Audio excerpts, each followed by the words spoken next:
नमस्कार मित्रांनो, माझं नाव आहे वेदांग आणि आजच्या व्हिडिओमध्ये मित्रांनो मी तुम्हाला सांगणार आहे. समजा तुमचं पण झाडाची कंडिशन अशी झालेली आहे, पाहू शकता व्हिडिओमध्ये एकदम असं बारीक झालेलं आहे. अजून झाड जिवंत राहील की नाही असं झालेलं आहे.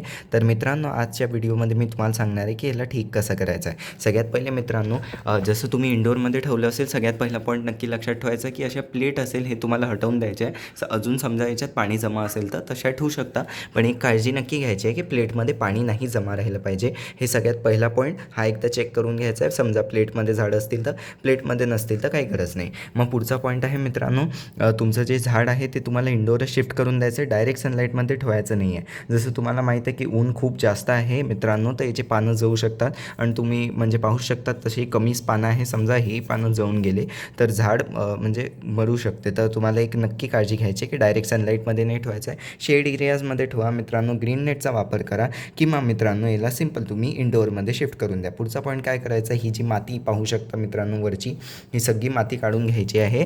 आणि जोपर्यंत मुळं नाही दिसत, मुळं जसेच दिसले या झाडाचे मित्रांनो तुम्हाला, तेव्हा तुम्हाला रेती टाकायची. याच्यात जी रिव्हर सँड असते मित्रांनो, जी कन्स्ट्रक्शनमध्ये वापरल्या जाते, तर त्या रेतीने पूर्ण याला तुम्हाला भरून द्यायचं आहे कुंडीला. अजून जी आहे ही जी माती होती ही तुम्हाला नाही वापरायची. काही दिवसांनी जेव्हा झाडाला चांगले असे मोठे पानं येतील तर मग तुम्ही याच्यात परत माती टाकू शकता मित्रांनो. मग म्हणजे रेतीच्या जागी माती टाकू शकता. तर मग अजून पुढचा नेक्स्ट पॉईंट आहे की जी माती किंवा आता रेती टाकाल मित्रांनो, ती अशी पूर्ण वरपर्यंत नाही भरायची आहे. जसं या कुंडीमध्ये पाहू शकता, माती पूर्ण वरपर्यंत भरलेली आहे आणि झाडाला एकदम चिटकलेली आहे. झाडाचा जो लेवल आहे मित्रांनो त्याच्या दूर राहिली पाहिजे माती, किंवा माझ्यासारखं असं गड्डा करून द्या मित्रांनो. जसं पाहू शकता मी इथे होल करून ठेवलेला आहे झाडाच्या अवतीभोवती, जेणे की माती त्याला डायरेक्ट स्टॅम्पला नाही लागत आहे, जेणे की याला रिकव्हरीला वेळ मिळेल. जसं आपण पाणी टाकत राहतो तर हे सडू शकते आणि झाडाला खूप हार्म पोचू शकते याने, की मग झाडाचं चांगली ग्रोथ नाही होणार.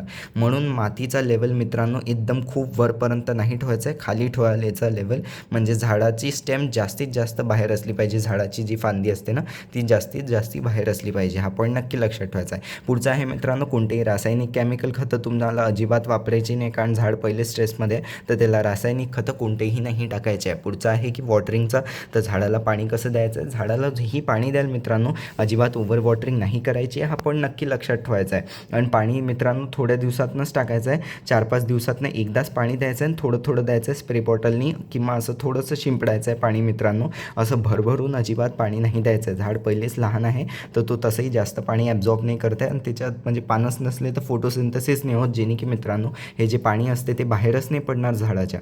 तर हे जे पाणी आहे जमा राहील आणि ते मुळं खराब होऊ शकतात आपल्या झाडाचे. तर पॉईंट नक्की लक्षात ठेवायचं आहे की अजिबात जास्त पाणी नाही टाकायचं आहे. आणि ते रेती आणि जे बाकीचे मी सांगितले मित्रांनो ते तुम्हाला पण नक्की म्हणजे नक्की लक्षात ठेवायचे आहे. अजून हे जे पानं असतील मित्रांनो, जसं माझ्या ह्याच्यात तर लहानच पानं, समजा ह्याच्यात तुमच्या मोठे मोठे पानं 1-2 असतील तर ते तुम्हाला ओल्या कपड्यांनी स्वच्छ, एक ओला कपडा घ्यायचा आहे कॉटनचा, त्यांनी त्याचे पानं स्वच्छ पुसून घ्यायचे. याने काय होणार मित्रांनो, हे पानाची वरची डस्ट निघेल, हे जे पान असणार हे क्लीन होईल आणि मित्रांनो याने फोटोसिंथेसिस झाडाची चांगली होईल. फोटोसिंथेसिस होईल मित्रांनो तर ते झाडाची वाढ होईल खूप चांगल्याने आणि हिरवेगार पानं नवीन अजून येतील झाडाला.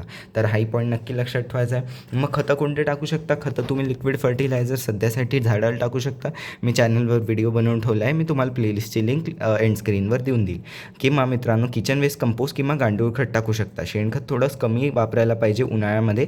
समजा तुम्ही माझा व्हिडिओ उन्हाळ्यात नाही पाहत असाल तर मग तुम्ही शेणखतचाही वापर मित्रांनो झाडामध्ये करू शकता. तर पण खती मित्रांनो थोडंसं टाकायचं आहे, खूप जास्त नाही, थोडंसंच. जसं एवढी कुंडी पाहू शकतात ना, तर याच्यात मी एवढंच खत टाकेल मित्रांनो, जास्त खत अजिबात टाकायचं नाही, कारण की मुळं पण तसे बारीक झाले असतात तर जास्त खतचं ॲब्झॉर्प्शनही झाडाचं होऊ नाही शकत. तर हे काही पॉईंट्स आहे मित्रांनो, हे तुम्हाला लक्षात ठेवायचे आणि तुमच्या झाडावर हे नक्की करून द्या. अजून काहीच दिवसात पाहाल की तुमचं जे झाड आहे ते रिकवर होणं सुरू होऊन जाईल. मी हे सगळे मित्रांनो पॉईंट्स माझ्या झाडावर करून दिलं होतं. हे तर याच्यापेक्षाही लहान होतं. आता तरी मित्रांनो पाहू शकता याला 2 नवीन पानं फुटलेली आहे, अजून हा इथून ग्रोथ होऊन राहिली आहे. तर हेच मी पॉईंट्स या झाडावर मित्रांनो वापरलेले होते. तर कसा वाटला व्हिडिओ आवडला असल्यास व्हिडिओला लाईक, शेअर, सबस्क्राईब नक्की करा. आणि मित्रांनो एक प्लेलिस्ट येत असेल इथे क्लिक करा नक्की आणि त्या प्लेलिस्टला जाऊन पहा. मी खूप चांगले ऑर्गॅनिक खतं त्या प्लेलिस्टमध्ये सांगितले, तर या प्लेलिस्टला क्लिक करून नक्की पहा. व्हॉट्सअपचा ग्रुप नक्की जॉईन करा, लिंक कमेंट डिस्क्रिप्शन दोन्ही याच्यात टाकून दिल्या लिंकला क्लिक करून तुम्ही व्हॉट्सअपच्या ग्रुपमध्ये जॉईन होऊ शकता. आणि झाडासंबंधित मित्रांनो तुम्हाला काही प्रश्न विचारायचे तर त्या व्हॉट्सअपच्या ग्रुपवर तुम्ही मला विचारू शकता. धन्यवाद.